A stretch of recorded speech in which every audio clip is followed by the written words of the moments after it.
जीवन को सफल बनाने के लिए, सत्य मार्ग पाने के लिए, ए भाई जीवन को सफल बनाने के लिए, सत्य मार्ग पाने के लिए यीशु तेरी आशीष चाहिए, प्रभु तेरी आशीष चाहिए, प्रभु तेरी आशीष चाहिए, यीशु तेरी आशीष चाहिए।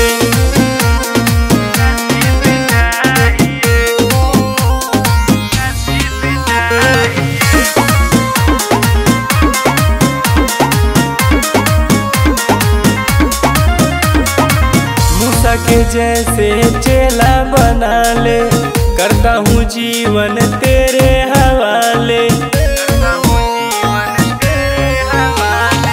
मूसा के जैसे चेला बना ले, करता हूँ जीवन तेरे हवाले।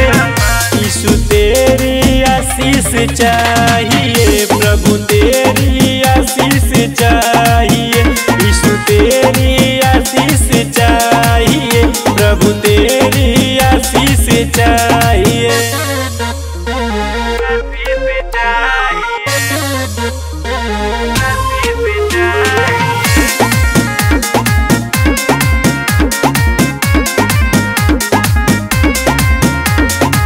हर पल हो तेरा मेरा साथ, रख देना मेरे सर पे हाथ।